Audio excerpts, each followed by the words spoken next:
Itu ada beberapa yang masuk ke inbox saya, ke DM saya juga. Jadi artinya kan ada juga yang mengarah ke 3 orang atau 2 orang tuh yang termasuk DPO itu.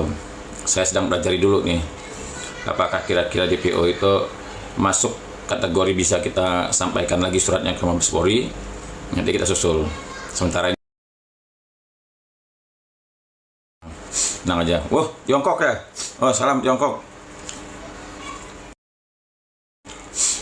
Jadi sekarang ya artinya ya udah banyak bukti yang sudah ya alhamdulillah, terima kasih netizen semua, banyak bukti-bukti yang sudah dikirim ke saya dan sudah saya tindak lanjuti.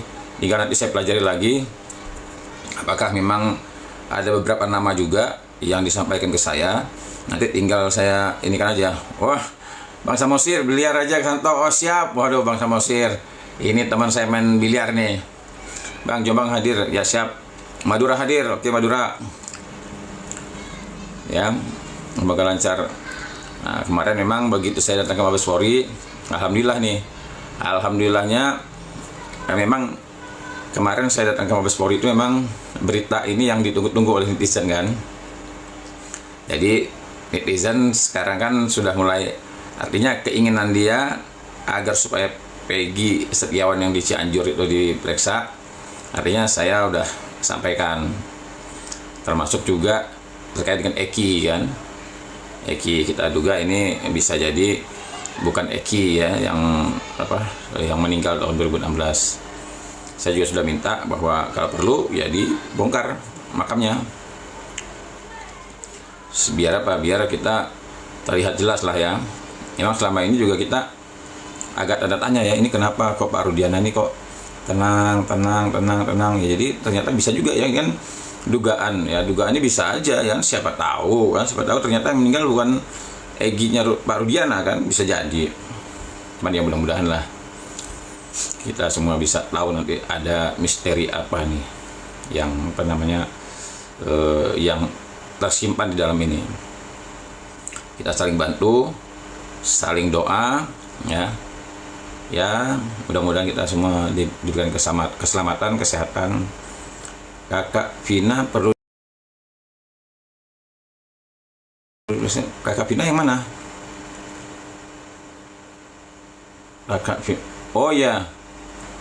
Nah cuma permasalahannya yang ngasih tahu sama Juliet, makasih. Kakak Vina itu seharusnya yang ngasih tahu itu memang benar gini. Logikanya yang ngasih tahu adalah pelaku, karena nggak mungkin dia ngasih tahu dari mana dia. Besok jam 9, jam 10 mudah-mudahan yang jujur naik, yang salah tetap diorang. Amin. Siap ya, bantuin ya, bantu doa ya, bantuin doa biar kita semua pada sehat terus selamat. Nah ini karena kemarin banyak juga yang ini saya kadang-kadang sekarang handphone aja saya begitu ada orang nggak dikenal WA kan atau dia ngubungin tuh kita agak khawatir juga kan.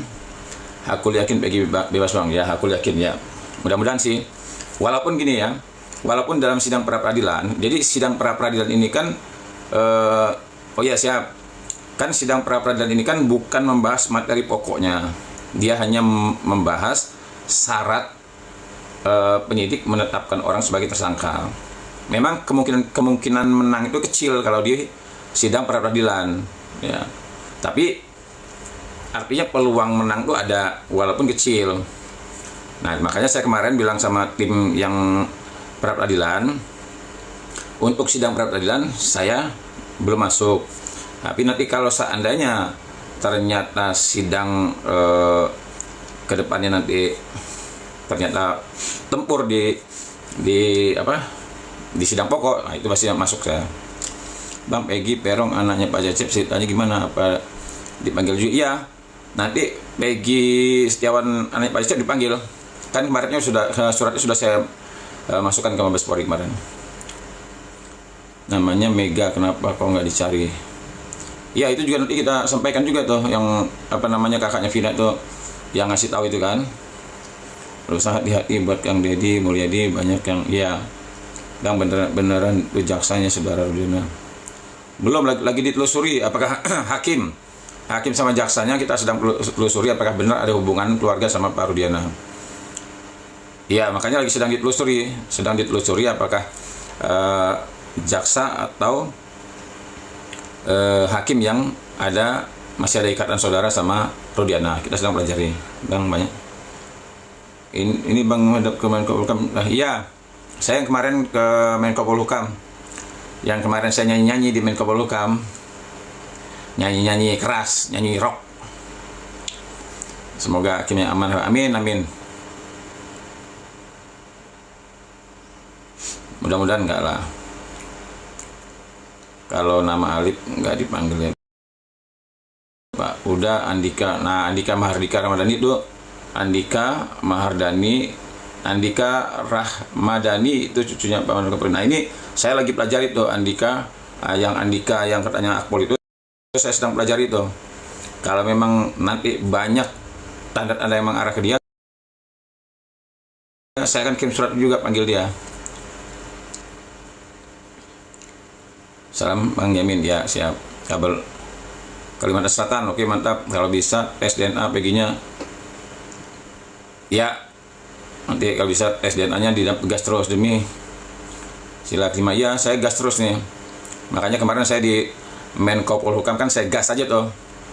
Saya gas habis tuh Menko Polhukam sampai dia nggak berkutik dia.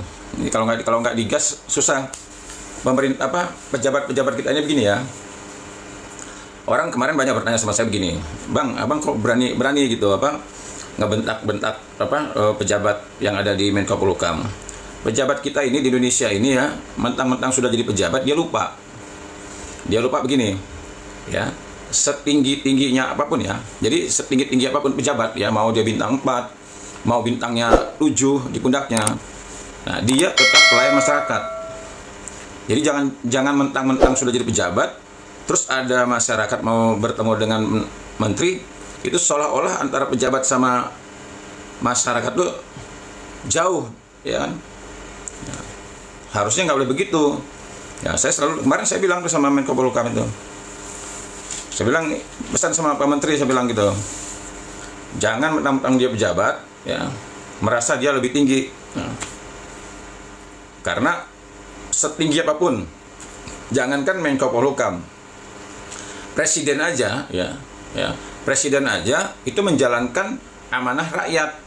Jadi kita ini rakyat ini yang memberikan amanah kepada presiden. Jadi yang nyuruh kerja presiden tuh kita, masyarakat, rakyat. Jadi jangan pejabat-pejabat ini alergi gitu terhadap masyarakat. Kalau datang ke kantor mau ketemu seolah-olah kita ini bukan siapa-siapa gitu kan.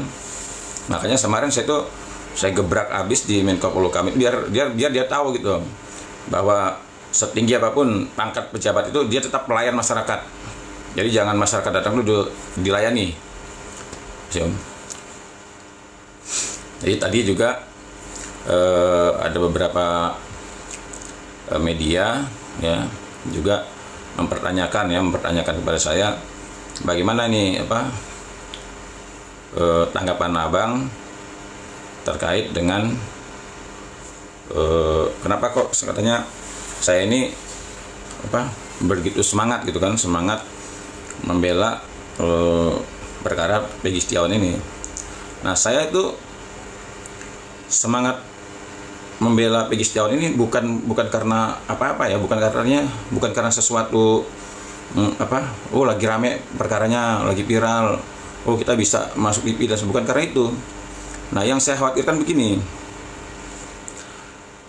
saya pengen menyampaikan kepada teman-teman ya, kita dorong sama-sama nih, ya, kita niatkan di hati kita nih, kita dorong sama-sama ya, tujuan kita bukan hanya membebaskan 8 terpidana yang sudah menjalani hukuman plus Peggy Setiawan yang sekarang ditangkap. Kita bukan memperjuangkan itu aja, tapi ketika kita memperjuangkan 8 orang ini plus Peggy Setiawan ini, kita juga ingin para penyidik ya, banyak para penyidik 8 tahun yang lalu 2016 itu ya, penyidiknya, jaksanya, hakimnya. Nah, saya pengen kalau seandainya nanti dibentuk tim gabungan atau tim apa namanya, saya nggak peduli sama nama timnya, yang penting ada tim yang tugasnya itu dia melakukan penyelidikan dan penyidikan terhadap penyidik-penyidik 2016 yang lalu. Jadi polisi, jaksa, hakim itu saya minta semuanya orang-orangnya itu kalau memang terbukti saya minta dipecat. Nah itu tujuan saya tuh. Tadi ada salah satu stasiun TV itu bertanya sama saya, "Bang, apa harapan abang untuk pihak kepolisian?" Nah saya bilang begini, ya, harapan saya katakan bukan hanya untuk kepolisian, harapan saya untuk semua lembaga, kepolisian, kejaksaan, kehakiman, Kementerian Hukum dan HAM, ya, Komnas HAM, Kompolnas. Nah, saya berharapnya ya pelaksana penegakan hukum ya, atau lembaga yang berfungsi untuk mengawasi penegakan hukum, nah, kalau mereka ternyata ditemukan melanggar atau mereka tidak peduli terhadap penegakan hukum, saya maunya mereka ini dipecat semua.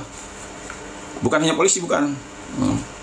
Malah saya justru sekarang kalau saya disuruh milih, nah ini kan mau ulang tahun polisi sekarang kan, boleh kepolisian, kejaksaan, kehakiman, Kementerian Hukum dan HAM, Kompolnas, Komnas HAM, saya justru jujur aja, kalau saya mau ngasih reward, saya kasih reward ke polisi. Jujur aja saya kasih ke polisi. Kenapa? Karena dari semua lembaga yang ada, hanya Kapolri ya pimpinannya mengakui ya secara kesatria, secara jantan dia mengatakan bahwa benar 2016 yang lalu anak buahnya melakukan kesalahan. Dengan apa? Dengan tidak didukungnya alat bukti yang didukung dengan metode scientific crime investigation. Jadi cuma Pak Kapolri lah satu-satunya ya pejabat yang bertanggung jawab terhadap penegakan hukum yang secara gentleman ya, secara kesatria mengakui bahwa ada kesalahan 2016 lalu. Nah, saya menyambutnya begini. Kalau Komnas HAM saya udah nggak itu. Komnas HAM 0. Ya, Kompolnas apalagi? Bukannya 0, malah min kalau saya bilang. Itu ngabisin uang anggaran kita aja itu. Kerja nggak becus.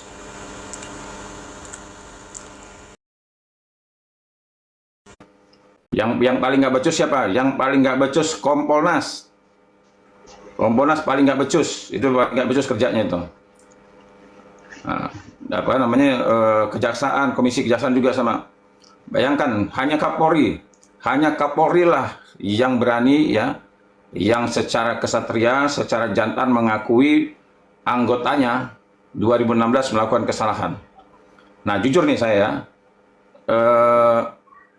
ya nggak becus lagi polisi nggak. Kalau polisi saya masih mendingan ya. Begini, saya bukan bela polisinya, saya tapi objektif. Saya harus objektif. Polisi juga nggak benar, juga saya akan kritik pedas. Bahkan saya hajar habis-habisan. Tapi emang Kapolri ya, ini penilaian saya nih. Kapolri kemarin mengatakan 2016 ada kesalahan anak buahnya tidak menggunakan metode scientific crime investigation. Nah, saya melihatnya dari sisi begini. Artinya Pak Kapolri ini menyampaikan pesan ya kepada para keluarga narapidana ya, 8 narapidana ini sedang mengajukan PK.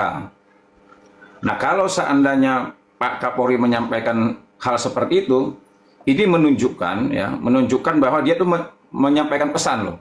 Menyampaikan pesan kepada Mahkamah Agung ya. Agar apa? Agar bisa jadi permohonan 8 terpidana ini udah kabulkan saja. Karena memang anak buah saya yang salah. Kira-kira bahasanya seperti itu. Anak buah saya yang salah. Kenapa? Anak buah saya kemarin ternyata dia tidak menggunakan metode scientific crime investigation. Nah, ini artinya Pak Kapolri itu pengennya 8 terpidana ini memang bebas. Gitu. Nah, memang namanya di bawah ini kan kadang-kadang anak buahnya juga pada nggak benar gitu. Tapi saya hanya acukan jempol untuk saat ini Pak Kapolri dong, yang lain nggak. Tadi saya sudah bilang di media juga untuk Kompolnas sudah 0 udah. Komnas HAM 0. Ya. Yang lain tuh 0 semua itu. Itu makan gaji buta aja itu. Selamatkan yang tidak bersalah bang. Siap. Sini siapa ini? Yus apa?